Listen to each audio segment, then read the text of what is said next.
Цитрусите са най-големият източник на витамин С, който е много важен за имунната ни система. За историята на различните цитруси, техния вкус и как да ги разпознаваме, ще ни разкаже Иван Иванов, който ги отглежда целогодишно в градината си в село Гроздьово до Варна.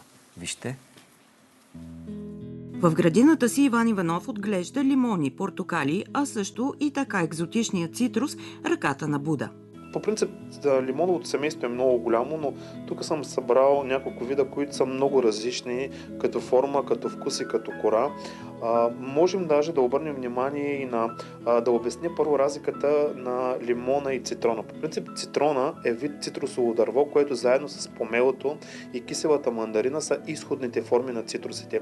Спонтанните хибриди между тях образуват нови видове, които де-факто ние ги наричаме лимони, но те нямат нищо общо с лимоните. Просто цитрона, който е първичната форма, той участва в образуването на процеса. Ето тук няколко. Това е истински обикновен лимон, който е също хибрид. Всичките това са хибриди на цитрона. Тук ще покажа една много интересна форма на цитрона, която е естествената форма. Тя не е хибридна. Това е формата ръката на Буда. Има няколко вида цитрони. На базата на всички тези цитрони са възникнали съвременната ни представа на лимоните. Или поне цитруса има, в този цитрус има участие на цитрона. Това е обикновения лимон Лисабон. Може да видите един друг вид много интересен лимон, който с малко ще ви го срежа. Това е лимона Пондероза, създаден в Съединените американски щати, който е много сложен хибрид. В него също има участие на цитрон, но най-голям превес има задължително помелото. Когато го срежете, ще видите неговата кора. Един от най-добрите попадения е сладко-киселият лимон Майер. Пак казвам, отново тук има участие на цитрона. На външен вид е леко оранжев, с много гладка кора и много интересен специфичен аромат и вкус. Ето сега ще ви демонстрирам да ви покажа какво представлява примерно този плод Пондероза. Понякога нашите гости в градината и много любители, когато го видят този страхотен лимон, когато вие го срежете, вижте какво представлява този плод вътре. Трудно се реже. Ето, очакванията ви са много големи, а вътре плодчето е съвсем мъничко, по-скоро голяма част от плода, това е неговата кора. Ето го това е майера. Тук има няколко още по-сложни хибриди. Това са плодовете на каламундина и това са плодовете на конквата.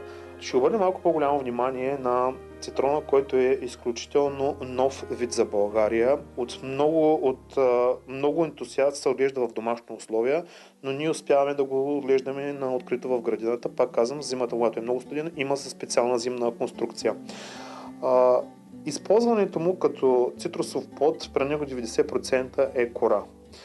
Първите години го отглеждахме само с декоративна цел.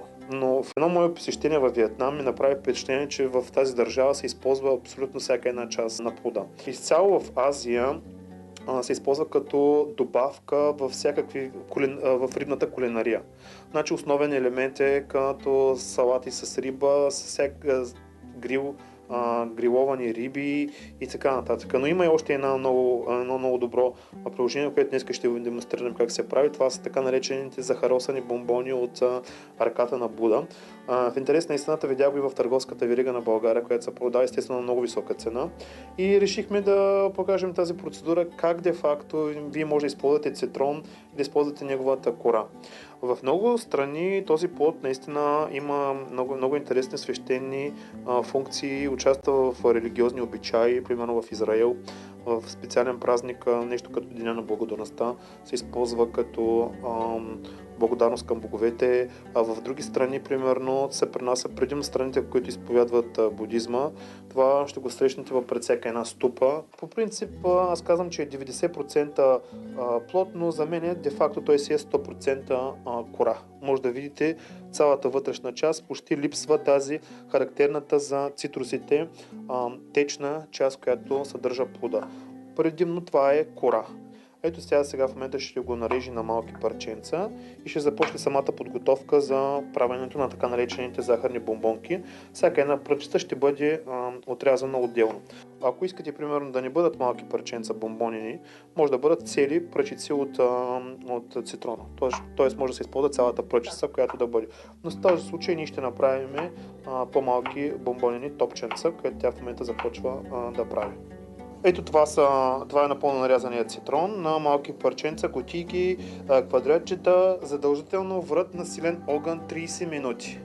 След като са сварени 30 минути, добре се изцежда и се изхвърля тази вода. Предимно това е горчивата част на цитрона.